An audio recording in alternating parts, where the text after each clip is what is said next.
Welcome to Galveston Unscripted. So the clergy of Galveston Island essentially walked out there onto the causeway and said, "You're not allowed in. You have to turn around." Hello and welcome to Galveston Unscripted. I have a fun one for you today. I sit down with Reverend Jimmy Abbott of Trinity Episcopal Church.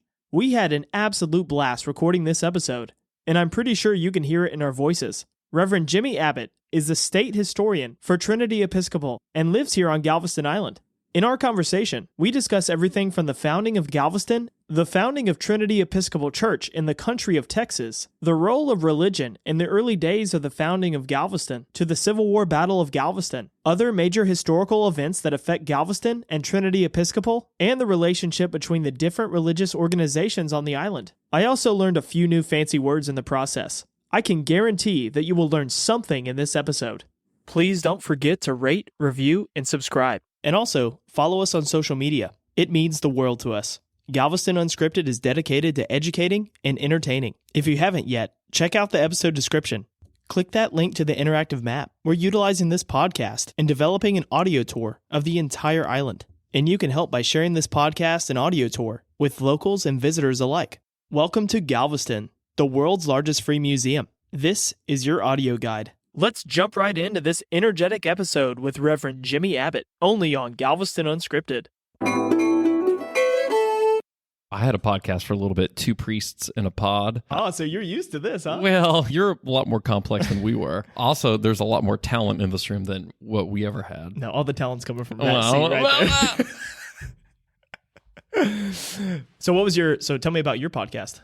It was conversational, talking about what's going on in our churches. Me and my buddy who was in Auburn at the time, we would do interviews. Just what we were trying to do was to take a lighthearted approach to church stuff. A lot of times it's like, oh, what can we do to grow? It felt so dreary. I gotcha. That we were just trying to have a little joy, a little frivolity. And it was fun. It was good. We built a good community out of it. And then some things just... That's kind of the plan with this, right? So there is a lot of history here on the island. Keep telling those stories and then telling them a different way from a different perspective. But the reason I'm building the audio tour map, right, is kind of to perpetuate the entire podcast feed. Usually if you go to a podcast, you listen to like the first 3 or 4 episodes, right? But there's got to be a way to perpetuate everything in your library. So that's kind of why I'm developing that. And this podcast is so different because it's an audio tour, not some sort of...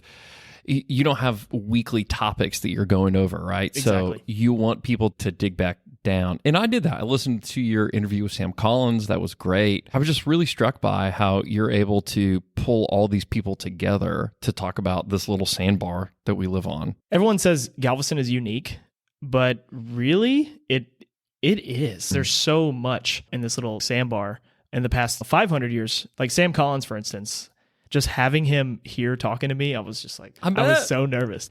And I had so many people reach out saying, can he read me bedtime stories? Well, but you think about Galveston, right? UTMB, like a premier medical school with a national laboratory, right? Then you have one of the 6 merchant marine academies in the country. And then you have like a beach town, and that a town of 50,000 people will swell to 250,000 people on a weekend. It is mind-boggling how all that actually works. And maybe it doesn't work sometimes. Maybe that's also part of the story. You're right. Exactly.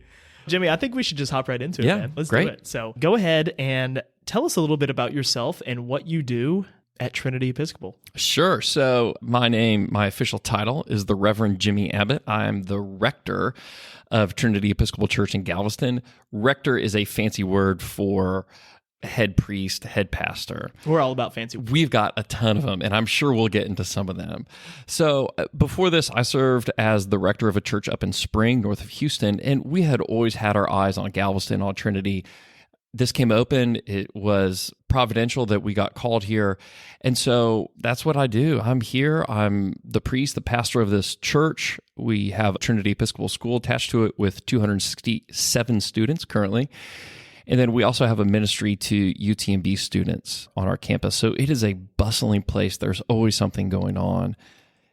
There really is always something going on over there. Every time I drive by, something's moving around. You got something going on. So yeah, it feels like a big jigsaw puzzle. I feel like the leader of a 3-ring circus, and I'm just trying to juggle everything and make it all happen.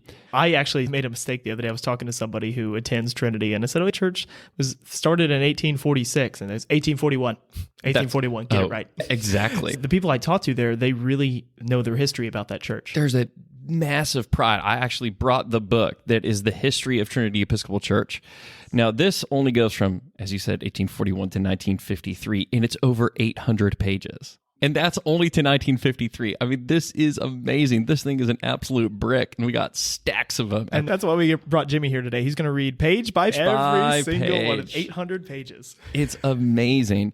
No, but there is a sense of pride in Trinity Church, and I think that's the sense of pride that we feel across the island, right? That those of us who live here feel proud to be here. And I also can't tell, is that our natural environment? Are we really supposed to live on the sandbar? And maybe we aren't, but we've dug in our heels. Here we are. It's just an amazing story. And Trinity, I'm so glad, is part of that long story of Galveston Island and the community here.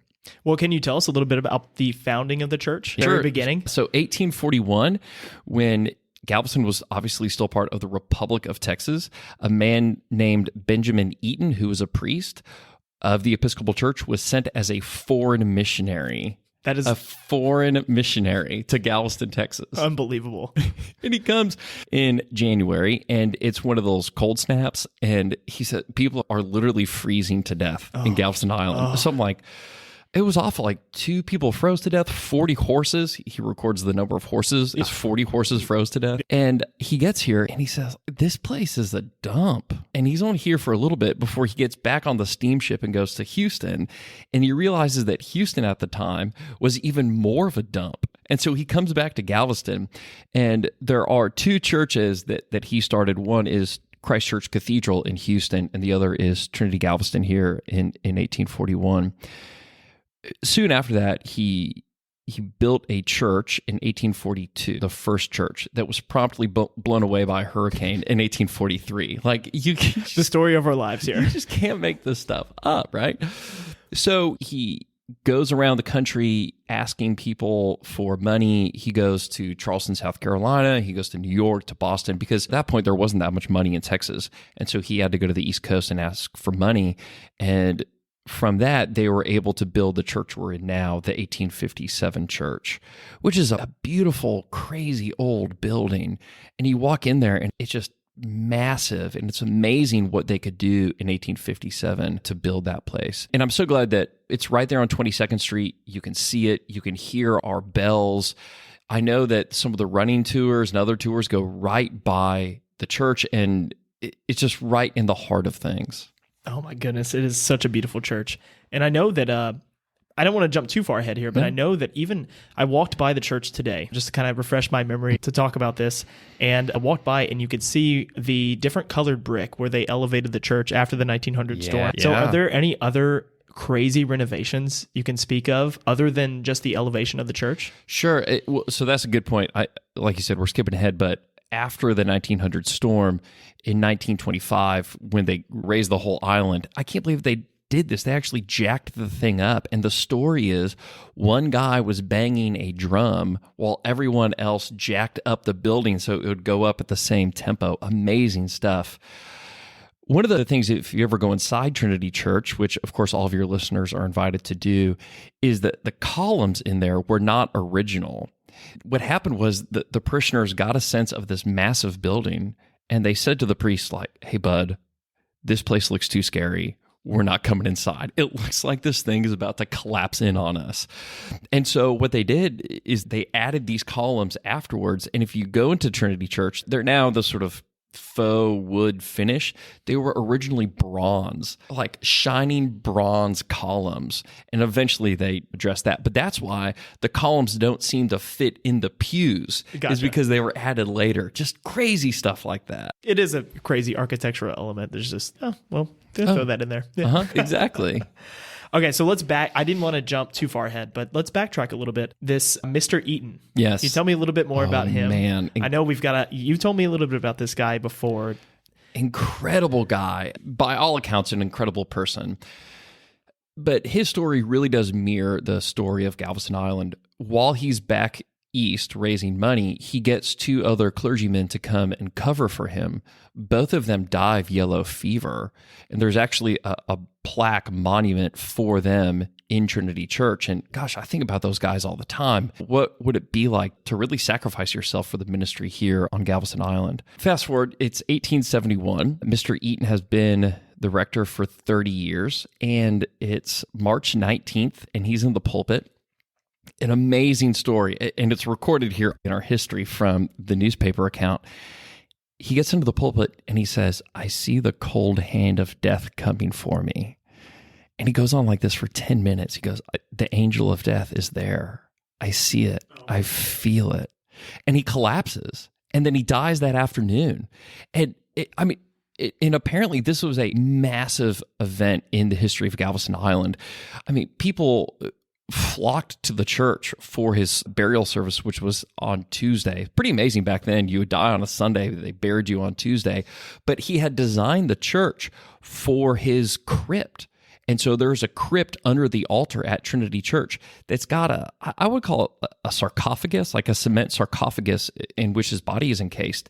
And it's just right there underneath the altar. And to me, I think it's the most sacred spot at Trinity Church, to think that this man who came from Ireland, did some ministry in Wisconsin, felt the call of the Spirit to go to Galveston, Texas in 1841, and now was buried under the altar. Amazing stuff. When you first gave me a tour of the church and you told me that he was buried under the altar, I was like, well, didn't they stop doing that in like 1540 or something? But evidently not. No, it's pretty amazing.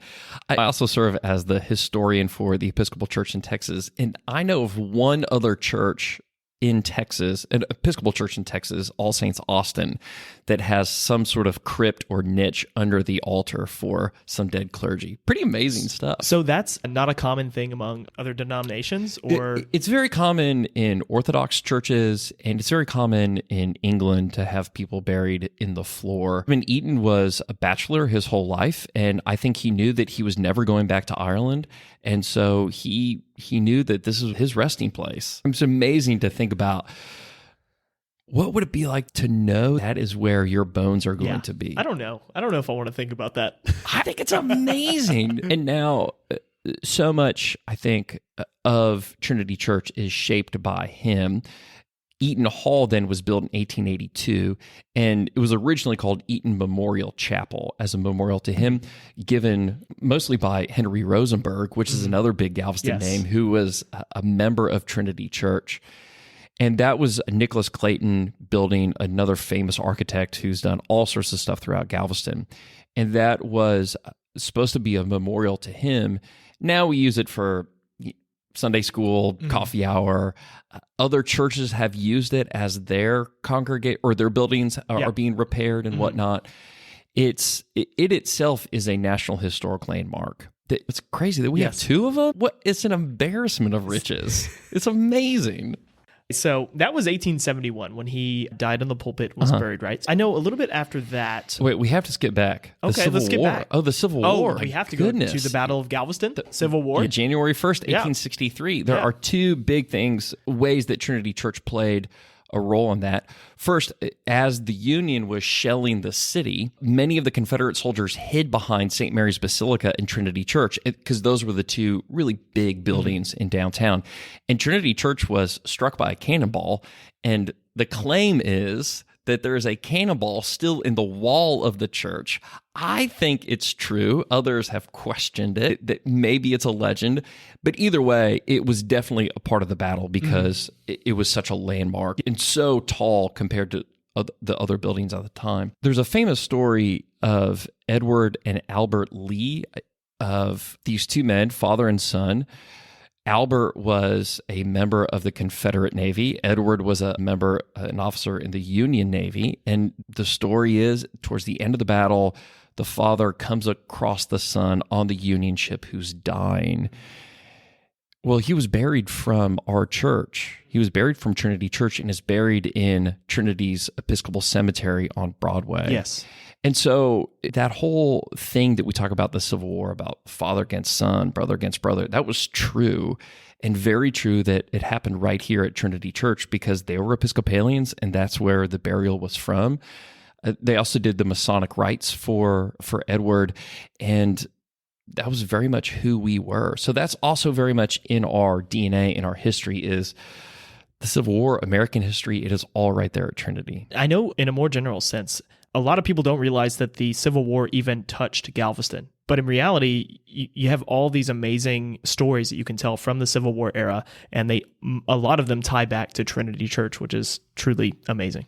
And it's such a great Civil War trivia question, if you ever play Civil War trivia, as I have.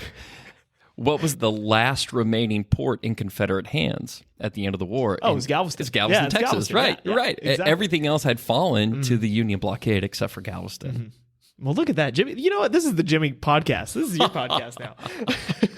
I love it. But scooting ahead, the Great Storm in 1900, if you're looking at the church, the wall facing the Gulf, that would be the south wall of the church, was completely blown away by the storm surge.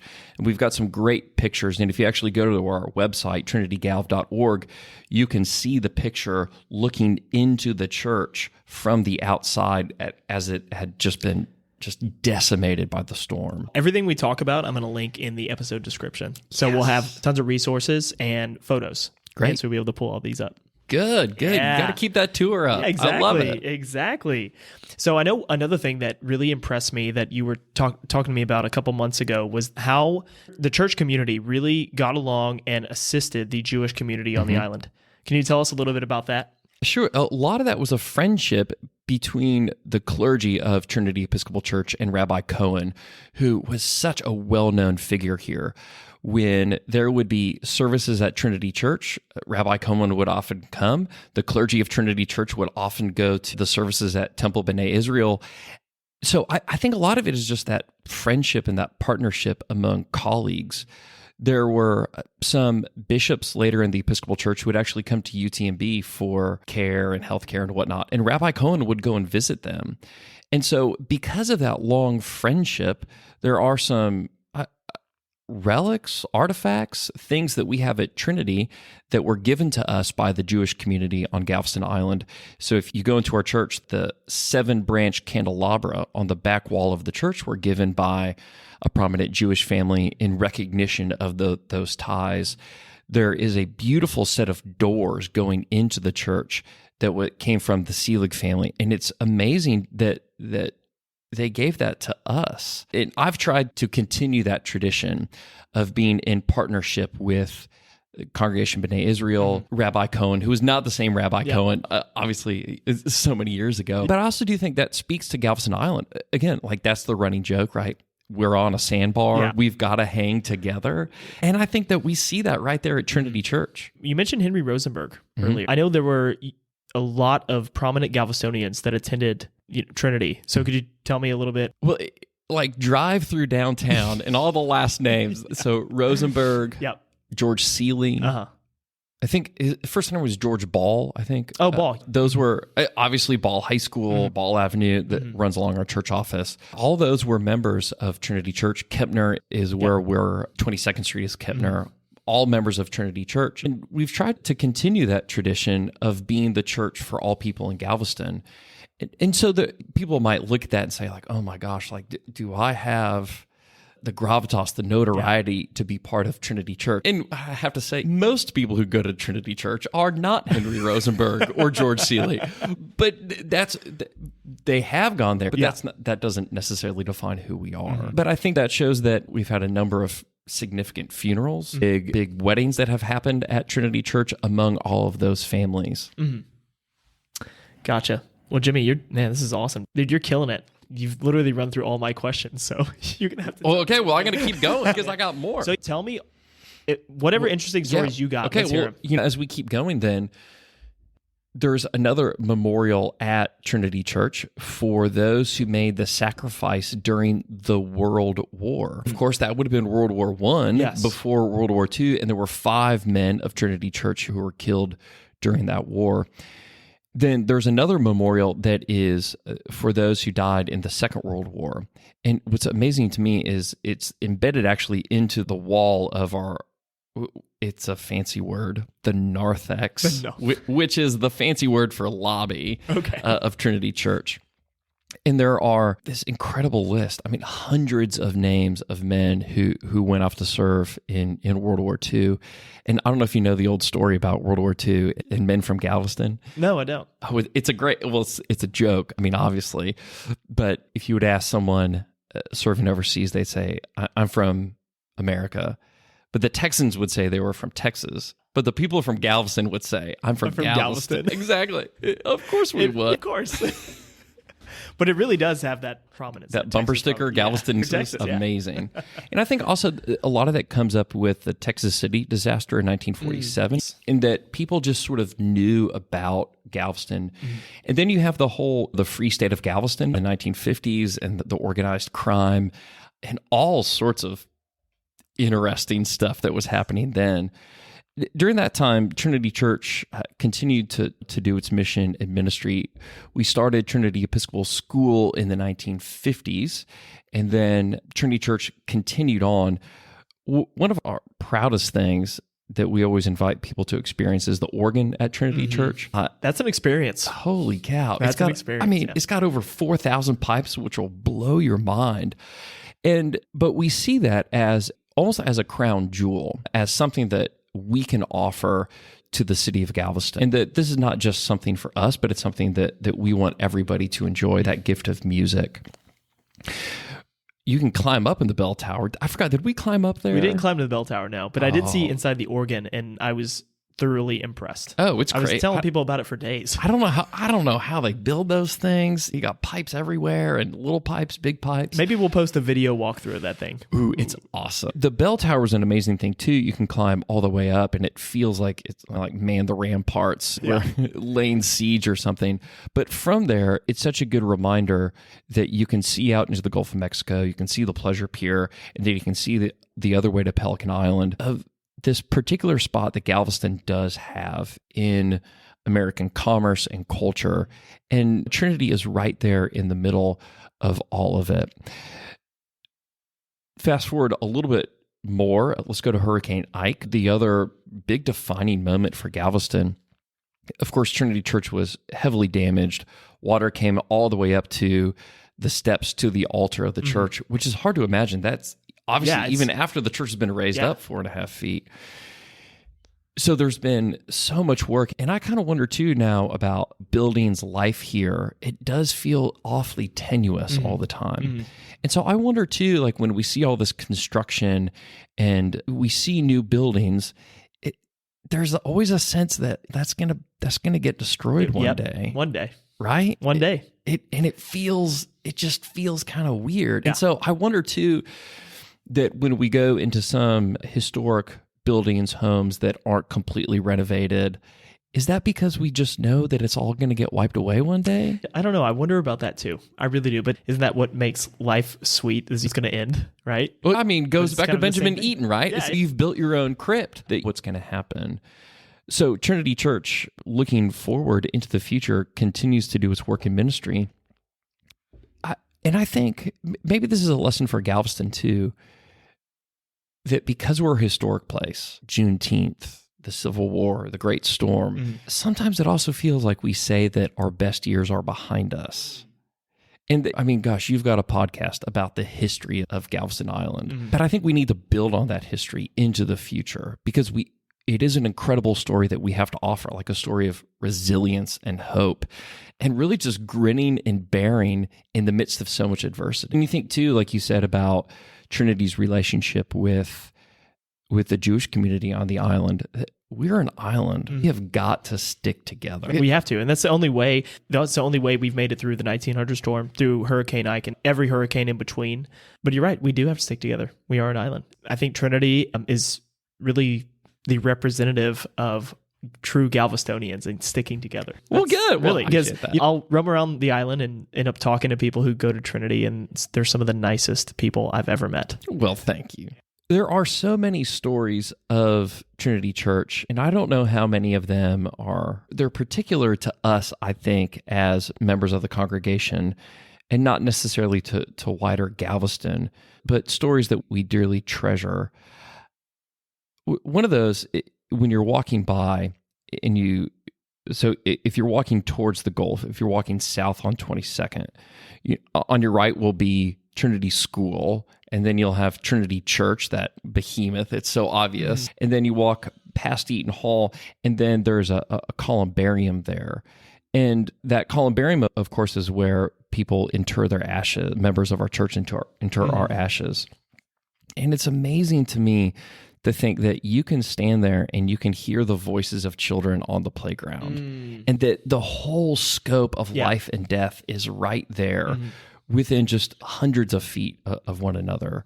And so I encourage folks when they're coming by, go by all means, walk through the columbarium, see the names there, and read the inscriptions and read the markers on the buildings, and know that this place has continued to somehow make it through everything that the world has thrown at Galveston. Wow.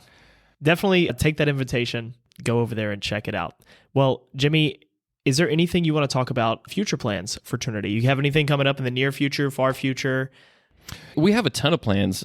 Our whole theme right now is a vibrant history, a brighter future. Okay. How about that for some marketing? Yeah, you like that? I love it. We gave everybody sunglasses, branded sunglasses from Trinity Church. Brighter future. Exactly. You got to shield your eyes.